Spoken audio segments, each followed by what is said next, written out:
Pagrindinė varomoji jėga paskatinusi astronomijos mokslo plėtrą Europoje XVI amžiaus pradžioje tai prasidėjusi sparti technikos ir pasaulinės prekybos raida, didieji geografijos atradimai, kartografijos, fortifikacijos, laivų statybos, kelių kanalų ir tiesimo darbai. Tolimoms kelionėms ir naujų žemių tyrinėjimui reikėjo tikslių geografinių koordinačių nustatymo būdų ir laiko skaičiavimo metodų naujų prietaisų. Šių praktinių poreikių nebetenkino tuo metu Europoje vyravosi geocentrinė pasaulio samprata, susiformavusi dar antikinėje Graikijoje mokslininkų Aristotelio ir Klaudijaus Ptolemajo laikais. Revoliucinės idėjas atgaivino ir pasiūlė lenkų mokslininkas Kopernikas, pradėjęs naują astronomijos raidos etapą. Tai paveikė ir Lietuvoje dirbusius mokslininkus, jų pasaulėžiūros kaitą ir spartų šio mokslo vystymąsi. Heliocentrinis pasaulio modelis buvo išdėstytas Mikalojaus Koperniko veikale apie dangaus sferų sukimąsi, išleistame 1543 metais.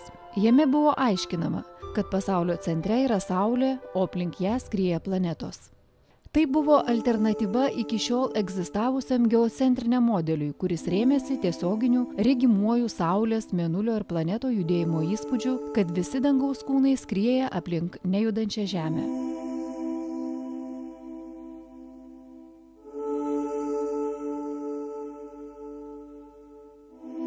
Tolesnius žingsnius drąsiai žengė kiti mokslininkai – vokietis astronomas Johannas Kepleris ir italas Galileo Galilėjus.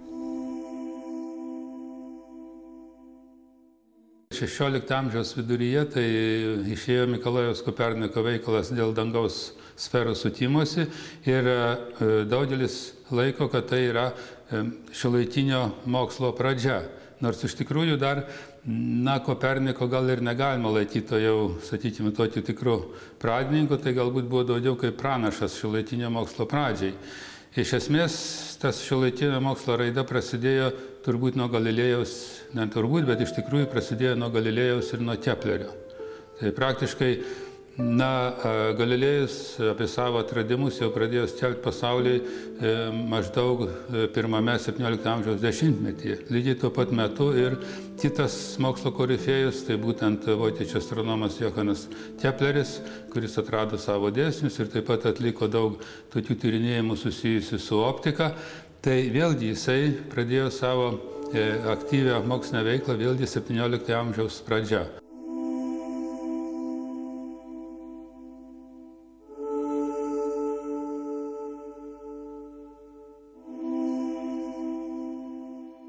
Iki 16 amžiaus nebuvo skiriama dėmesio astronominiams stebėjimams. Jie buvo netikslus ir nesistemingi. Pirmasis supratęs tikslių astronominių stebėjimų naudą buvo danas Tychas Brahe. Dangaus šviesulių stebėjimams jis net pastatė observatoriją Baltijos jūros Beno saloje. Jis pats gamino didelių matmenų įvairius kampų matavimo prietaisus, nes teleskopų dar nenaudojo. Remdamasis Brahės duomenimis, Kepleris nustatė 3 planetų judėjimo dėsnius ir sudarė itin tikslias planetų judėjimo lenteles. Nuo tų laikų prasidėjo tam tikras atgimimas mokslo plėtotėje, kuri prasidėjo vakarų Europoje.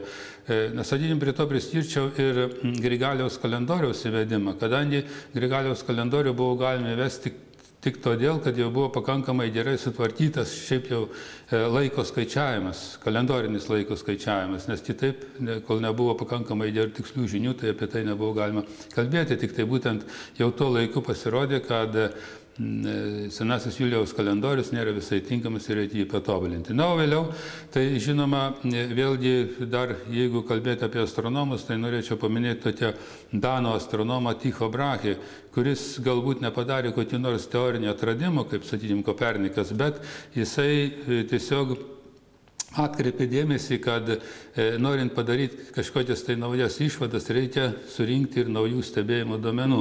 Italų mokslininkas Galileo Galilėjus buvo pirmasis astronomas, pradėjęs dangaus šviesulių stebėjimus teleskopu. Jo aprašyti teleskopiniai atradimai galutinai griovė aristoteliškojo pasaulėvaizdžio pagrindus. Visą pasaulį tuomet labiausiai stebino, tai būtent pirmieji stebėjimai su teleskopu, kuriuos atliko italų mokslininkas Galileo Galilėjus.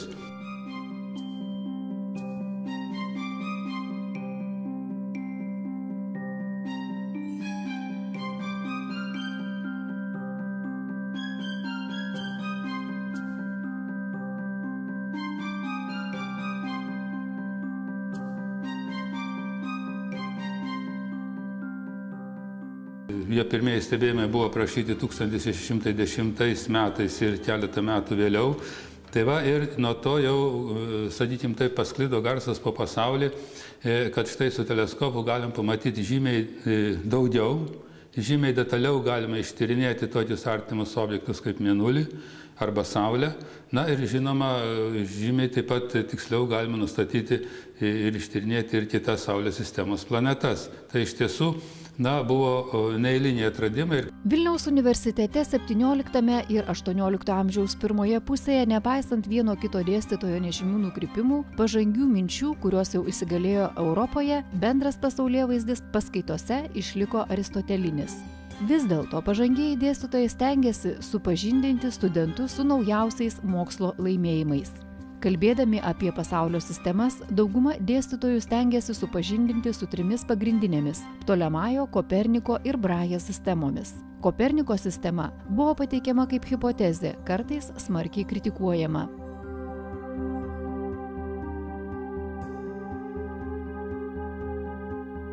Nežinomas 17 amžiaus profesorius, pateikdamas Koperniko sistemą kaip hipotezę, išdėstydavo 3 kartus plačiau negu abi tikrasias. Tiek liudija Vilniaus universiteto istorija, tai vėlgi astronomijos dalykai buvo dėstomi filosofijos kurse, filosofijos paskaitose ir matyti nuo pat tų laikų, kai atsirado, kai buvo įsteigtas Vilniaus universitetas. Nepamirškim, kad profesoriai ar dėstytojai, kurie mokė studentus Vilniaus universitete, tai jie atkeliaudavo iš kitų vakarų Europos universitetų ir tokiu būdu jie buvo susipažinę su to meto moksliniais pasiekimais ir negalime laikyti, kad jie buvo atitrūkę labai nuo tikrovės.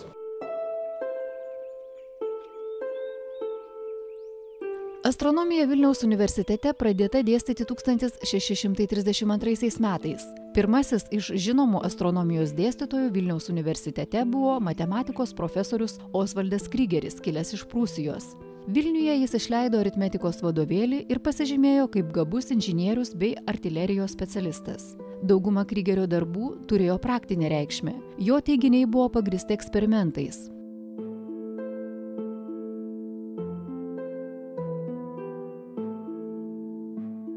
Eksperimentinė dvasia buvo būdinga visai Galileo epochai. Todėl ji neaplenkė ir Vilniaus universiteto, su kuriuo Galilėjas palaikė mokslinius ryšius.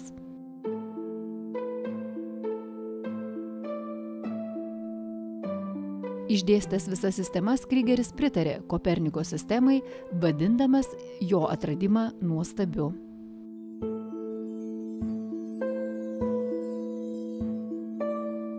Jisai dėstė ne tik tai matematinius dalykus, bet ir astronomiją.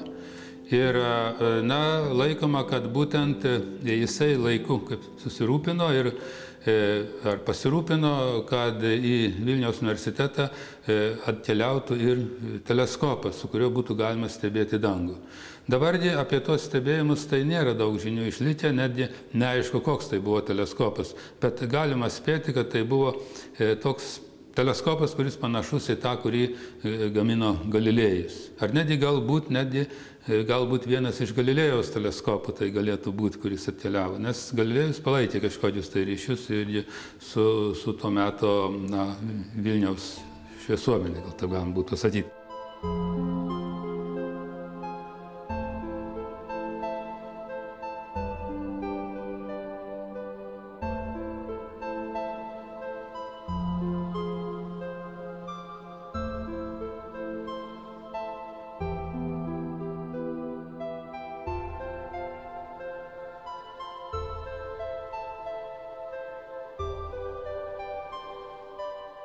Kalbant apie astronomiją, tai būtinai reikėjo išdėstyti tokius dalykus, kaip čia veikia dangus, kodėl mes matome šviesulių judėjimą per dangų ir tai buvo siejama su tam tikra pasaulio sąranga.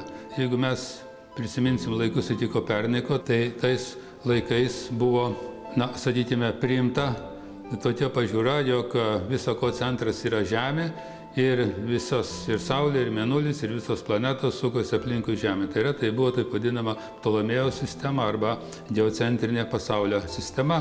Ir šita pasaulio sąrangos sistema, jinai sutapo su Aristotelio pasaulėvaizdžiu ir jinai buvo įtvirtinta krikščionybės dogmose arba krikščionybės filosofijoje. Na ir aišku, čia atsirandant naujoms pažiūroms, atsirandant Koperniko pasaulio sąrangai, kuriai buvo aiškinama, kad bent jau to aprėpiamo pasaulio centre yra Saulė, aplinkui kurį sukasi planetos ir viena iš tų planetų yra Žemė, aplinkui kurią skrieja Mėnulis kaip Žemės palydovas. Tai žinoma, tai vertė, kaip sakant, tiesmutiškai pažiūrėjus, tai reikėjo atmesti iš esmės, vienu žodžiu, Ptolomėjaus sistemą geocentrinę ir priimti heliocentrinę sistemą. Kai Koperniko veikalas paplito po Europą, knyga gana greit pateko ir Lietuvos didžiojo kunigaikščio valdovo Žygimanto Augusto biblioteką. Kai astronomai ir filosofai įžvelgė Koperniko teorijos filosofinę ir kosmologinę prasmę, pradėjo ją propaguoti, o katalikų bažnyčią persekioti.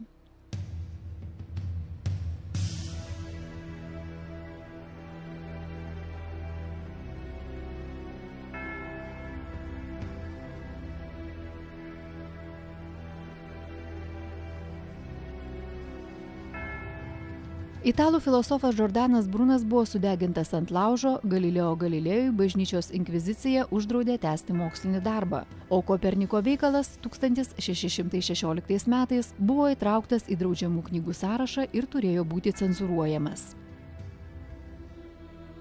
Reikalai susikomplikavo dėl to, jog galiausiai iškilo konfliktas, vienu žodžiu, tai kur čia yra teisybė, čia kalbant apie krikščionišką filosofiją, jog iš esmės tai buvo įžvelgta, kad toks požiūris, jog Koperniko sistemos sąranga, jinai tarytum prieštarauja krikščioniškai filosofijai, kadangi tuo metu buvo matyti ganėtinai tiesmutiškas visų tų, sakykime, senoviškų religinių tekstų toksai aiškinimas.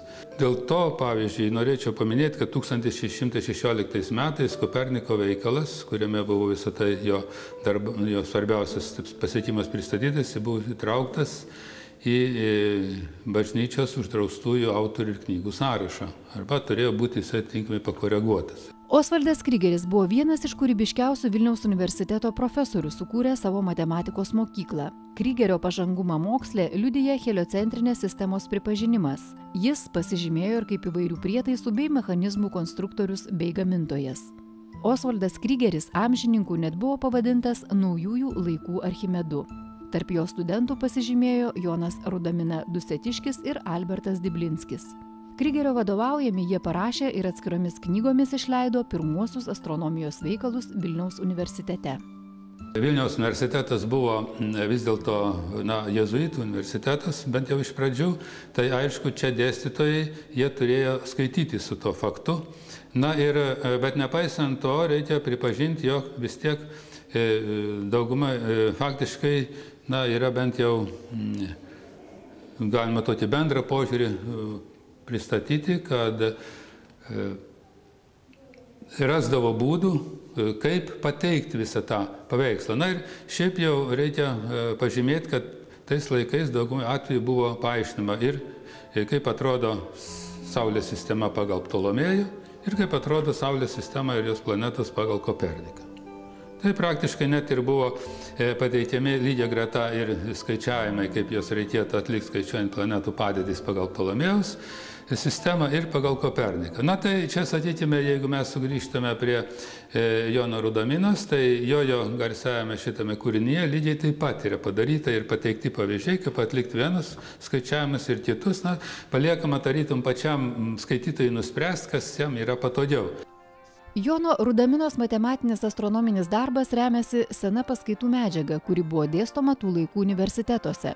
Tačiau jame atsispindi ir 17 amžiaus mokslo laimėjimai, net kai kurios drąsios idėjos, kurios įeina į mūsų dienų gamtos mokslus ir sudarė matematinį pagrindą. Iš Rudaminos veikalo, įžymios matematikos teoremos ir uždaviniai matyti, kad jam gerai buvo žinomas Koperniko veikalas ir mokslas. Šiame veikale daug dėmesio buvo skiriama ir kitiems tiksliųjų dalykų mokslams. Jono Rudaminos Dusetiškio disertacija, parašyta 1633 metais, Tai dabar mokslo istorikų vertinama kaip pirmasis toks kompendiumas arba veikalas iš tiksliųjų mokslo istorijoje skirtas. Ne tiksliųjų mokslo istorijai, bet tiesiog tiksliesiems to meto mokslams. Jis labai plataus profilio. Ten tiksliai mokslai nuo dangaus pradedant, nes tikrai nemažai yra dėmesio skirta planetų judėjimui. Ir įdomiausia mums, kad tai dėstoma Koperniko teorijos rėmuose. Ir beje, Kopernikas ten pavadinamas genialiausiu ir išmintingiausiu. Labai jau taip pagarbiai. O toliau einama prie praktinių dalykų. Jono Rudaminos Dusetiškio darbas pirmasis didelės apimties veikalas išleistas Vilniaus universiteto spaustuvėje. Šiame veikale autorius patvirtina, kad Krygeris stebėjo Galileo atrastus naujus kūnus, Jupiterio palydovus. Viskas tas darėsi Vilniaus universitete ir tuo metu Vilniaus universitetas nebuvo taip jau kokios nors provincijos šešėlyje. Šešėlyje jis buvo žinomas. Įdomus toks faktas, kad štai su valdovu Vladislovu Vaza IV susirašinėjo pats Galileo Galilėjus ir teiravosi, ar galėtų Vilniuje išleisti savo knygas, nes, kaip žinia, Italijoje jis ten turėjo visokių tokių nemalonumų su inkvizicija. Ir valdovas jam labai palankiai atsakė ir manoma, kad valdovas atsiuntė net savo pirmojo teleskopo lęšių rinkinį. Čia. Ir nes štai Jono Rudaminos Dusetiškio knygoje taip pat paminimi stebėjimai padaryti Vilniaus padangėje. Apie patį autorių Joną Rudaminą Dusetiškį biografinių žinių beveik nėra. Įdomus išlikęs faktas, kad Naugarduke prie parapinės Viešpaties Atsinaujinimo bažnyčios Dievo kūno koplyčios šiaurinės sienos 1643 metais Naugarduko kašteliono Jono Rudaminos Dusetiškio iniciatyva buvo pastatytas antkapis iš juodo marmuro ir smiltainio. Jis buvo skirtas broliui ir jo bendražygiams žuvusiems 1621 metais Chotine atminti. Biografinių žinių daug nėra apie jį. Giminė nebuvo labai sena. Lietuvoje manoma, kad žodis Rudamina tai nuo Vilniaus priemiesčio čia kilusi, nes tokia gyvenvietė yra šalia Vilniaus. Ir ten verslą plėtojo šitos giminės pradininkas, turtingas pirklys, kuris matyt pagal vietovę paskui bajorystę gavo jau iš to, kad skolindavo pinigus didikams ir tą pavardę įsigijo tokiu būdu pagal vietovę. Paskui vėliau jie labai sėkmingai, matyt, sekėsi jiems verslą plėtot, kad galėjo nusipirkti didžiulius dvarus ir netoli Dusetų. Iš to atsirado antroji pavardė Rudamina Dusetiškis. Giminė uoliai tarnavo Lietuvai ir ne vienas iš šitos giminės yra pasižymėjęs kovose. Prie Chotinmo yra ne vienas Rudaminas žuvęs, net keli. Tai tas toks lemiamas mūšis su totoriais, kuris tikrai lietuviams, ta pergalė buvo labai reikšminga. Dar vieno talentingo Osvaldo Krygerio mokinio Alberto Diblinskio knyga išėjusi Vilniuje 1639 metais remiasi tomis žiniomis apie dangų ir jo reiškinius, kuriuos tuo metu pateikė pasaulinis mokslas. Knygą sudaro 100 astronomijos tezių ir klausimų, todėl ji pavadinta Astronomijos šimtine. Knyga buvo pažangi ir galbūt viena geriausių tokio pobūdžio knygų, populiariai supažindinanti su astronomijos pagrindais. Apie Diblinskį kaip apie, sakykime, tokį jau kaip astronomą, tai gal ir mažiau žinių yra, bet jisai išgarsėjo tuo, kad jisai išleido, vėlgi kažkur 4-10-metyje, išleido veikalą Centurija astronomija, arba gal lietuviškai, sakykime, tai astronomijos šimtinė. Tai nėra originalus kūrinys. Ir ten nėra padaryta kokių nors mokslinio atradimų, bet įdomu tai, kad jisai pabandė faktiškai kažkiek tai apibendrinti arba surinkti žinias, kas vėlgi, tas žinias, kurios buvo jau pasklidusios po Europą tuo metu ir praktiškai ne tik tai iš tokių jau senų laikų, bet jau, sakykime, ir tuo laiku, kai gyveno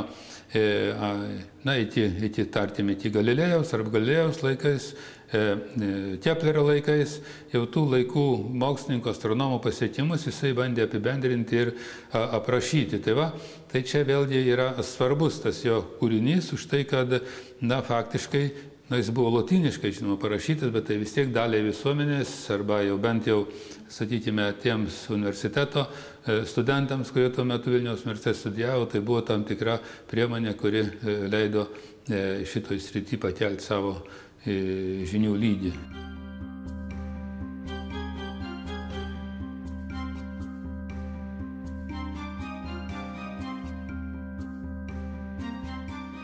Susipažinus su tuomečiu gamtos mokslų Vilniaus universiteto dėstytojams tekdavo kai kurias pažiūras permastyti, nors ir remiantis teologiją. Pasaulio begalybės klausimų Mikalojų Koperniką papildė Džordanas Brunas, paskelbdamas pasaulio begalybės idėją. Dėstymo nuostatai ir Bruno pažiūras leido tik kritikuoti. Garsus 17 amžiaus Vilniaus universiteto profesorius Andrius Milevskis rankraštyje rašė, kad Dievas gali sukurti didesnį skaičių ir skirtingos rūšies pasaulių, galbūt netobulesnių už esamą, o juose gali būti ir daugiau elementų negu 4 ir daugiau sferų. Tokie pareiškimai vertė studentus mąstyti ir klibino įsigalėjusios pasaulėžiūros pagrindus. Nuo tų laikotarpio, kada dėstė Vilniaus universitete Krygeris, kada dirbo ir jo motiniai Rudamina ir Milevskis, tai galima spėti, kad ten buvo toks suaktyvėjimas Vilniaus universiteto veiklos ir galbūt, jeigu ne vėliau sekė tokie, sakykime, neramus laikai Lietuvos didžiojoje kunigaikštystėje ir, žinoma, galiausiai nuniokotas Vilnius buvo jau 1655 metais. Tai jeigu net tie, kaip sako, net tos negandos, tai ko gero gal būtų buvęs toks pirmasis stimulas, kada jau būtų žymiai sparčiau buvo pradėjęs vystyti įvairios mokslo šakos.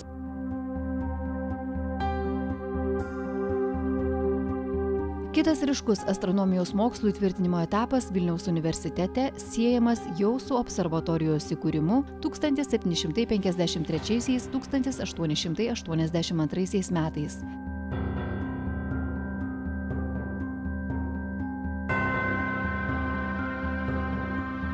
Čia vykdomais darbais domėjosi ir naudojosi kai kurie žymus Europos mokslininkai. Ir tai buvo viena seniausių observatorijų Europoje ir seniausia abiejų tautų respublikoje.